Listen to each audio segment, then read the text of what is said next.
Да, ваш знакомый Михалков здесь тоже как-то останавливался. Вы знаете, его передача «Бесогон». И вот мы вместе еще идем, да? Это я с удовольствием смотрю. Уважаемые зрители, сегодня в легендарном отеле «Националь» мы рады принимать в гостях замечательного гостя из Киргизии, лидера партии «Бютун Кыргызстан» Адахана Кимсанбаевича Мудумарова. Здравствуйте. Доброе утро. Но для начала, что называется, для разбега, хотелось бы поинтересоваться следующим моментом. 8-9 ноября, насколько мы знаем, в Киргизии празднуется такой государственный национальный праздник Дни истории и памяти предков. Вот какое смысловое государственное значение этого праздника вкладываете вы и, соответственно, как понимают его граждане Киргизии? Спасибо большое. Этот праздник для нас это исторический, без преувеличения. И тем более как раз этот закон в Трудовом кодексе, где отмечаются государственные праздники, реестр государственных праздников, принимали тогда, когда я был председателем комитета по социальной политике и по делам ветеранов и средств массовой информации.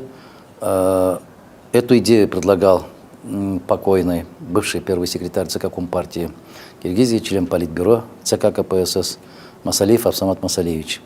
Мы были в одной фракции и предложили, чтобы 7 ноября отмечали как День Великой Октябрьской социалистической революции.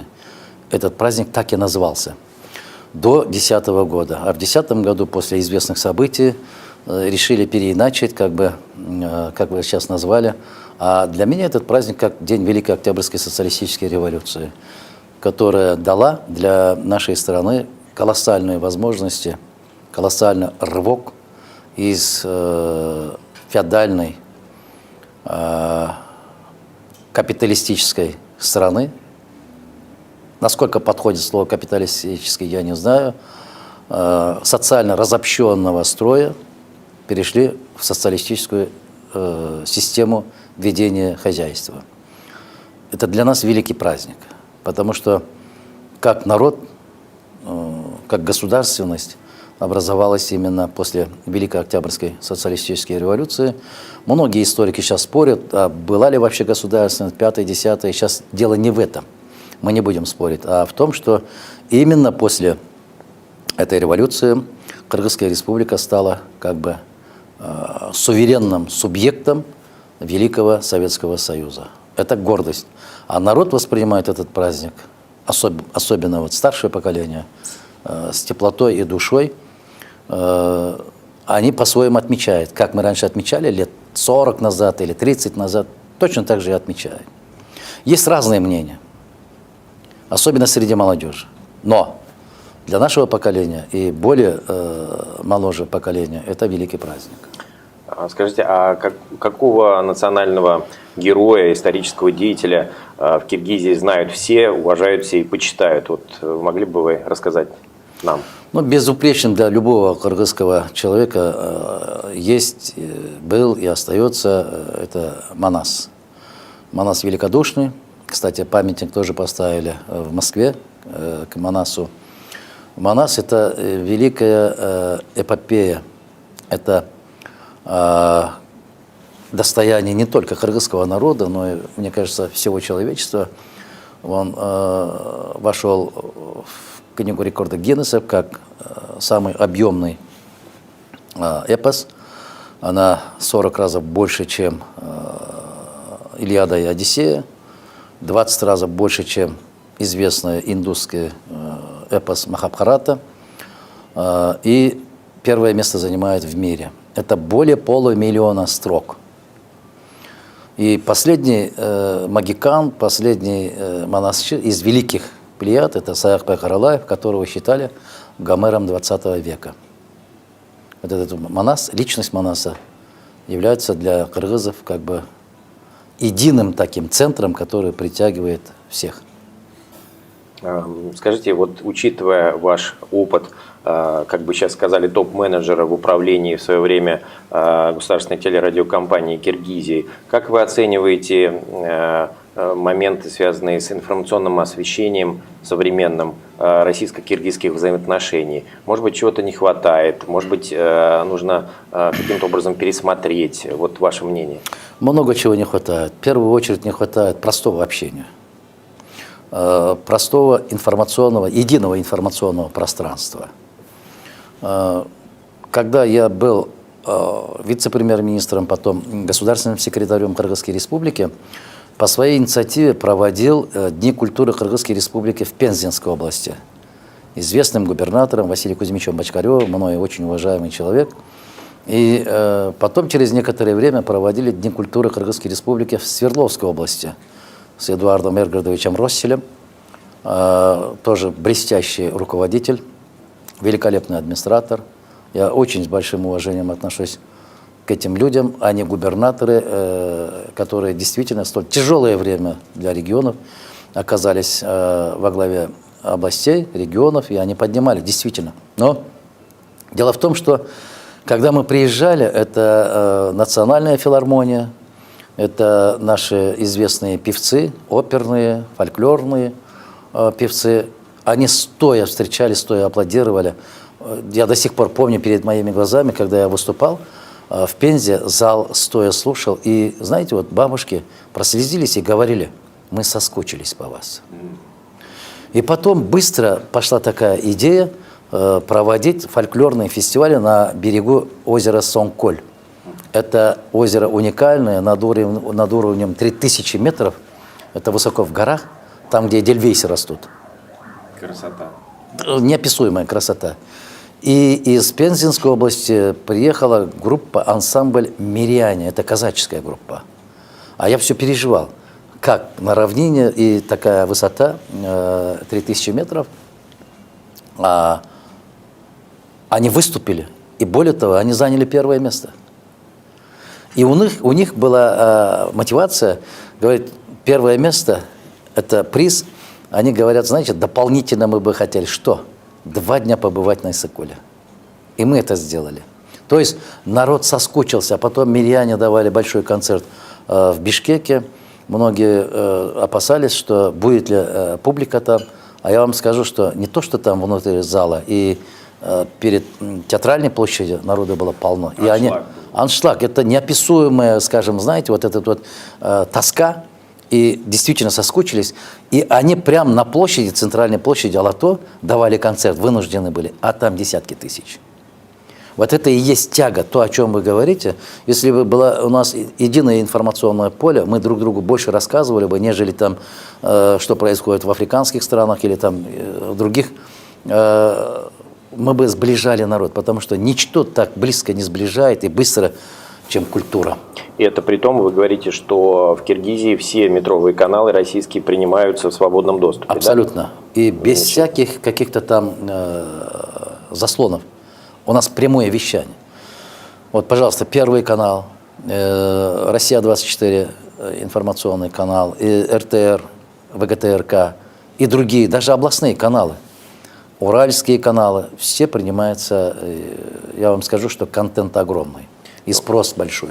Говоря о культурной составляющей наших взаимоотношений, как вы оцениваете возможность в следующем году проведения в евразийском формате форума «Голос Евразии. 21 век» в Кремле с участием Киргизии? Какой голос Киргизии, по-вашему, должен быть на этом форуме? Как он должен воплотиться, в чем? Может быть, в выступлении коллективов, известных исполнителей, политиков? Вот немножечко можно пофантазировать в хорошем смысле этого слова? Я, если вы позволите, не буду фантазировать, я буду просто видеть реальность вот, в будущем. Безусловно, колорит кыргызской культуры и колорит российской культуры. А российская культура – это от Азии до Европы, от Запада до Востока. Необъятная страна и правильное название «Голос Евразии». В этом голосе, знаете, мне кажется, что они будут звучать в унисон. Потому что силу в ментальности, силу восприятия, мироощущения, миропонимания у нас практически один и тот же, одна и та же сфера, одна и та же культура, одна и та же философия. И в этом смысле я буду горд и рад, если это мероприятие состоится. Потому что мне кажется, что народ Кыргызстана изголодался не в каком-то там в плане, а именно в плане духовной составляющей. И нравственная составляющая должны выходить вперед. Потому что мы в последнее время говорим только об экономике, а экономика без нравственности, без духовности, она ничто. Абсолютно согласен с вами. И первичное должно быть нравственная составляющая. Вот это вот духовное, исторические узы.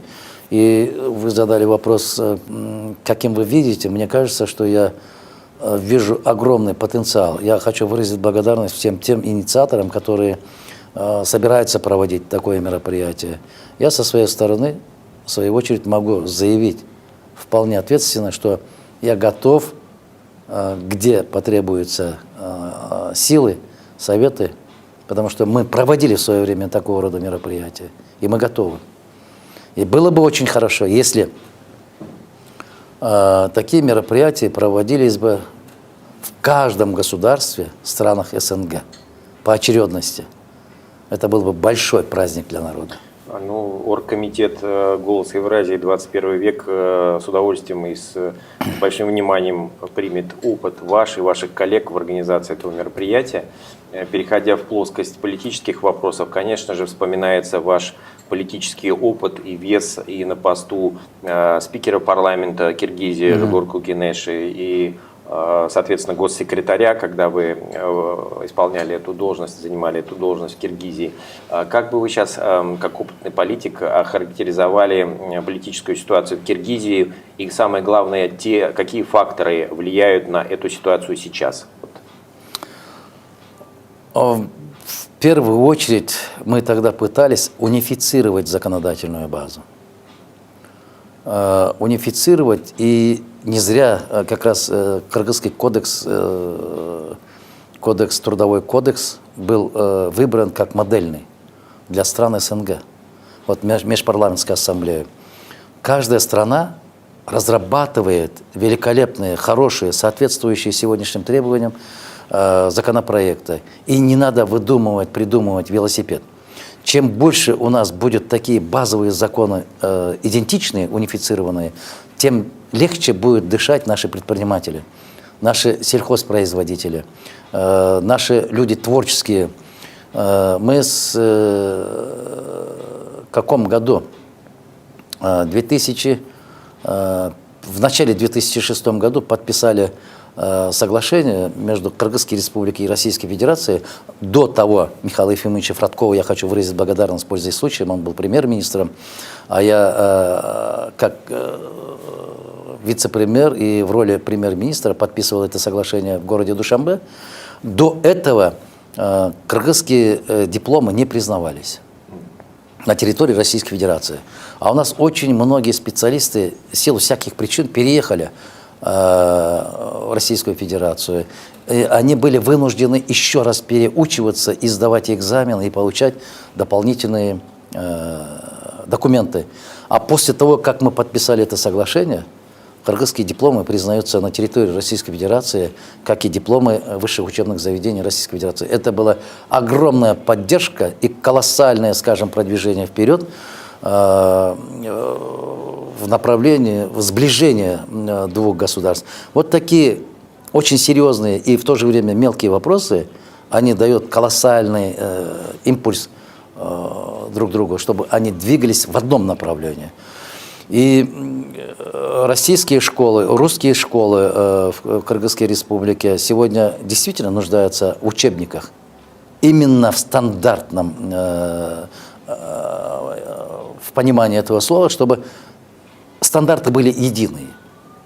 Ведь только недавно привели в единый, скажем, мы с вами как историки, да, чтобы и в любом субъекте Российской Федерации история российского государства обучались как бы единым стандартным образцам, и чтобы интерпретация каких-то там исторических моментов, да, то же самое Куликовское поле, или там Ледовое побоище, или другие, но интерпретировались по-разному. кто во что был горазд. Писались, скажем, несколько видов истории российского государства. Но есть основания, скажем, Карамзина, Соловьева, да? Вот на этой базе писалась, академической базе писалась история, но не в интерпретации. Если вот такие учебники появятся у нас в Кыргызстане, мы совместно будем разрабатывать эту политику, это будет огромный плюс для сближения, для единения наших граждан. А в будущем я хочу вообще поднять вопрос, впервые в истории Кыргызской Республики, о двойном гражданстве, чтобы придать кыргызским гражданам гражданство Российской Федерации, граждане Российской Федерации возможности получить гражданство Кыргызской Республики одновременно. Я думаю, что это будет большой-большой плюс для наших граждан. Адакан Кимсанбаевич, очень отрадно и приятно слышать то, что вы рассматриваете, скажем так, политические вопросы в совершенном русле прикладных каких-то дел, да? Да. Чувствуется ваш опыт и хозяйственника, и самое главное, то, как вы правильно расставляете акценты на сближение России и Киргизии, на интеграцию.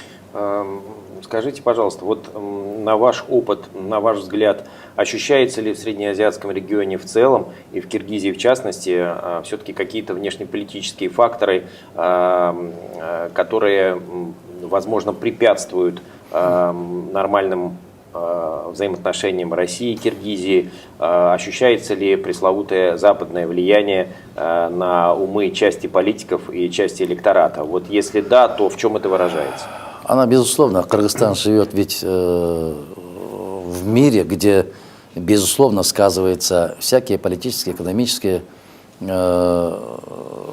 взаимодействия с любыми странами. Сегодня в современном мире ни одна страна не может быть изолирована, не может жить. А влияние глобализации в любом случае чувствуется. Но при этом руководители на то и руководители, чтобы они выбрали правильный вектор развития. Мы всегда говорили, ну, к сожалению, знаете, от того, что ты с утра до вечера говоришь халва, во рту слаще не станет.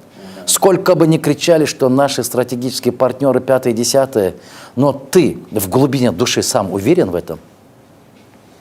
Хорошо, ты заявил, ты продекларировал это, а как твои действия будут соответствовать твоим словам?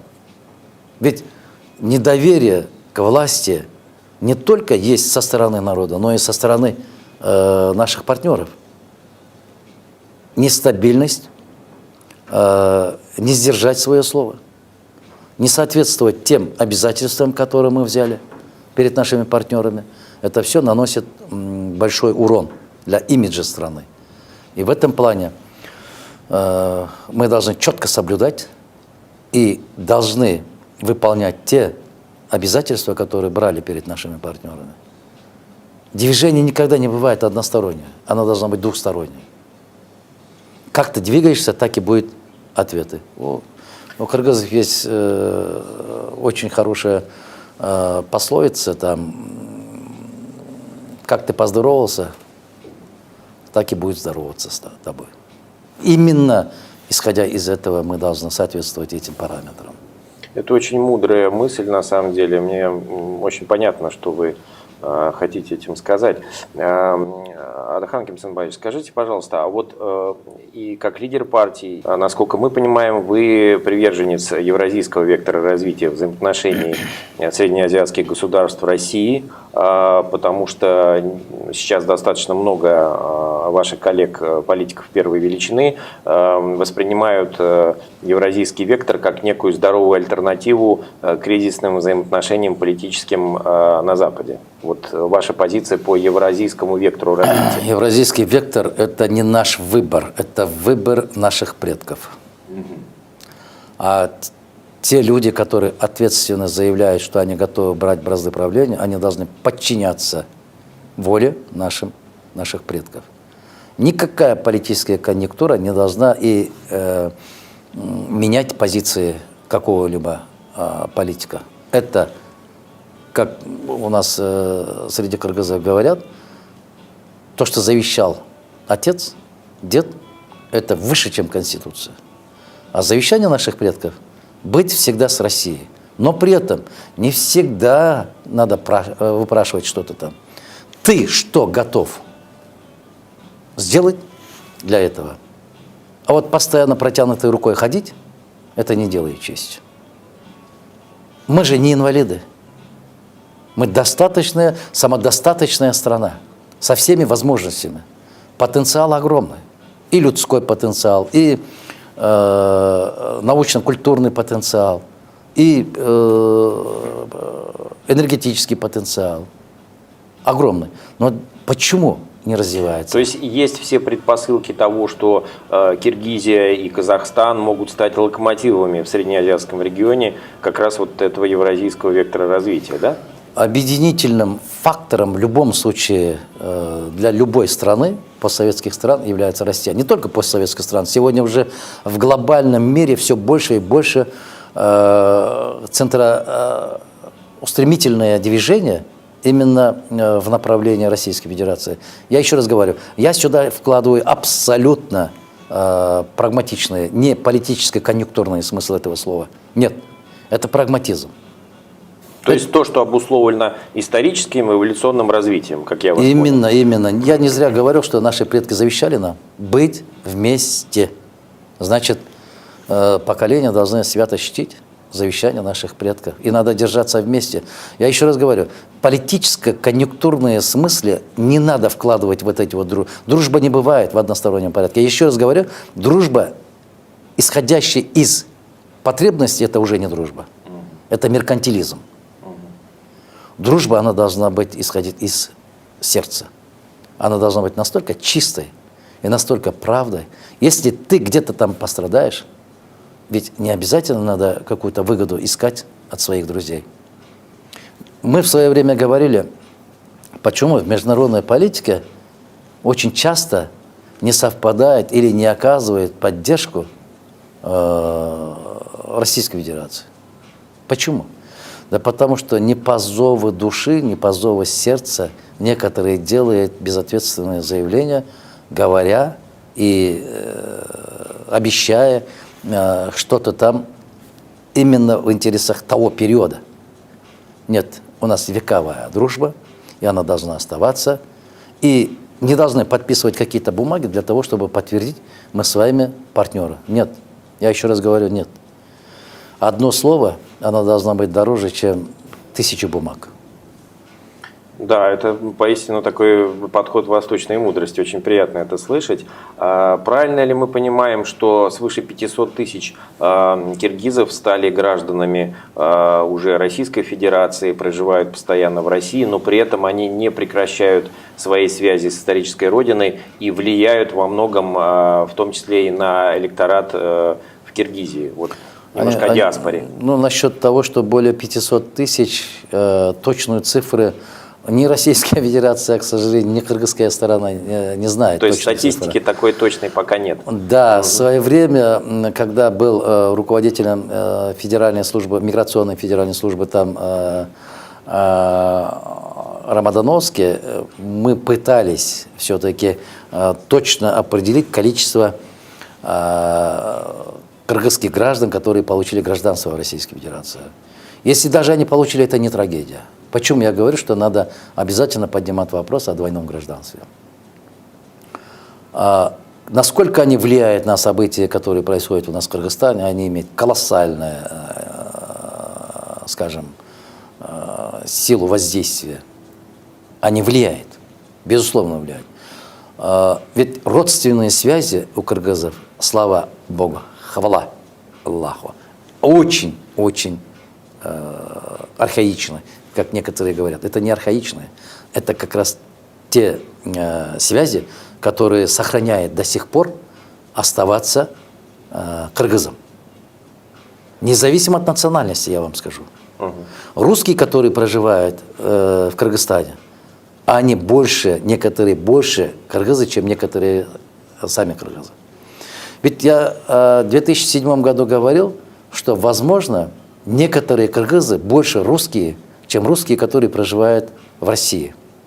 Вы можете понять смысл этого слова? Абсолютно могу, потому что очень много исторических деятелей, политических деятелей культуры на протяжении всей истории России были кровно не русскими людьми, но при этом они составляли и составляют честь нашего государства, поэтому мне вполне понятна ваша фраза. Да, и вы знаете, это, как в свое время говорил Задорнов, покойный Михаил Задорнов, говорил, что советский человек, это в первую очередь русский человек, он говорит, что если заходит в какую-нибудь комнату, он говорит не души. Американец заходит, говорит nobody, нет тела. Они ищут тело, а мы ищем душу. Это колоссальный смысл, который вложил вот эти вот понятия душа и тело. Что первично, душа или тело? Мы сегодня, как государство, имеем форму. А чем будем заполнять и какую душу будет иметь эта форма, это тело, уже зависит от нас самих. Можно заполнить какими-то там другими ценностями, какими-то стандартами другими. А можем заполнить теми ценностями, которые веками, да, столетиями были в наших взаимоотношениях. Да, благо, что они есть. Они есть, слава Богу, есть фундамент, есть каркас, но только надо заполнять. Но, к сожалению, сейчас из разных окон, много окон, оттуда выливают разные какие-то там ценности, да? Кто-то европейские, кто-то там азиатские, кто-то там религиозного характера. Трагедия заключается именно в этом. Надо вовремя закрывать окошки, пусть даже она прорублена в направлении какого-то государства. Да. А какой-нибудь мир. Ведь сейчас помнится как раз слова Мухтара Шаханова, как мы радовались, говорит, ох, мы теперь будем включаться в европейскую цивилизацию после распада Советского Союза. А как мы быстро поняли, что эта цивилизация оказалась европейской канализацией. Ведь мы же жили, практически был симбиоз. Симбиоз кыргызской культуры, симбиоз славянской, русской культуры, симбиоз советской культуры. Это было настолько гармонично. И давало колоссальный эффект. Безусловно. Вот кыргызское чудо в области кинематографии. Вот кто бы мог сказать, что молодой человек, родившийся в кыргызских селах, мог в течение 17 лет быть главным солистом Мариинского театра. Это Болот Мингжилкиев. Был конкурс на исполнение роли Бориса Годунова. В опере Бориса Годунова был конкурс из 15 союзных республик. Какие глыбы принимали участие на этом конкурсе, а выиграл Болот Мингжилкиев. Он исполнил арию Бориса Годунова в опере Борис Годунов. Потрясающе, интересно, я не знал об этом. Да, и он оставался в течение 17 лет в Мариинском театре. И посмотрите, 5 раз подряд выигрывать в Московском кинофестивале первое место за лучшее исполнение мужской роли. Это Сүймон Чокморов. В области кинематографии считанные люди, не только в кыргызской культуре, но и в Советском Союзе, были люди, которые были удостоены в государственной премии. Одним из них является как раз Болот Шамшиев, близкий друг Никиты Михалкова, Кончаловского. Ведь Кончаловский как раз дал дорогу, открыл дорогу говорить именно киношным языком произведения Айтматова. Это первый учитель. Это тандем Кончаловский и Аримбасаров. Да. Что выдало? Ведь советский экран в журнале написали, что 5-я вершина Сүймон Чокморов. Это кыргызское чудо, это 70-е годы. А в области науки, а в области сельского хозяйства? Кыргызская республика уже 80-е годы была аграрно-индустриальной республикой. Это колоссальный прорыв. Но, к сожалению, все эти позиции мы потеряли. Но при этом, несмотря на, конечно, негативные моменты, в Киргизии сохранены русские школы, и вы нам сказали, что русская диаспора одна из крупнейших, да, до сих пор? Да. Крупнейшая, она третья по численности, там, если не считать кыргызов. А так, если она вторая по позиции. Это огромное количество русского общества, там и белорусское отдельно, берегиня, украинская отдельно, польская отдельно, поэтому имеет очень большой, вкладывает до сих пор. Ведь разноцветие, многонациональная культура, межконфессиональная, это дает колоссальную мощь для любого государства. Политика изоляционизма никогда до добра не приводит. Великолепный мыслитель, поэт Барпы, у нас есть такой Барпы, поэт-философ, говорил: Алато, гора Алато, не будет столь красивой, если там не будет разноцветия. А это просто неописуемая красота. Тогда, когда есть цветы красные, синие, зеленые, желтого, да, это многоцветие. То же самое, как государство. Многонациональное государство, оно сильнее, чем мононациональное. Есть стимул, есть какие-то мотивации для того, чтобы развиваться. А для этого должно быть соперничество в хорошем, добром смысле этого слова. Адаххан Александрович, у вас есть сейчас все шансы для того, чтобы еще раз обратиться и к российской общественности, и к русской диаспоре в Киргизии, и к киргизской диаспоре в России. Пожалуйста, что бы вы хотели сказать, что сейчас в первую очередь приходит вам на ум? Пожалуйста. А я всегда говорю одно и то же, независимо от каких-то там периодов или сезонов там природных. Я одно и то же говорю. Надо быть человеком. Если ты хочешь, чтобы тебя уважали, то сначала сам себя должен уважать. Оно должно быть соответственно. Как Добролюбов писал. Как можно писать такие слова 25 лет? Человек должен быть человеком, чтобы человек относился к человеку, как человек к человеку. Он писал это 25 лет. Как можно было понимать, чтобы смысл, сущность человека в чем заключается? А сегодняшние, к сожалению, не то что 25-летние, многие 40, 50, 60-летние, считающие себя государственными деятелями, они никак не могут разгадать смысл этих слов. Поэтому лучше не закончишь. Надо быть человеком. Как Айтматов говорил, быть человеком самая тяжелая ноша для человека, а оставаться каждый день человеком еще тяжелее. Ну или как у Тарковского в «Солярисе», человеку нужен человек, прежде всего. Абсолютно. Человек должен искать человека. Да. Мы от лица и журналистского сообщества России, и от лица наших коллег, от имени оргкомитета «Голос Евразии. 21 век» всегда рады видеть вас у себя в гостях здесь, в Москве, в России. Почему? Потому что очень приятно общаться с политиком вашего опыта, вашего веса, который не только это чувствуется потому, как и что вы говорите, не только разбирается в хозяйственных вопросах, в вопросах управления, но при этом еще с таким потрясающим академическим и аристократическим образованием. Спасибо большое. Большое вам Удачи. спасибо. Спасибо.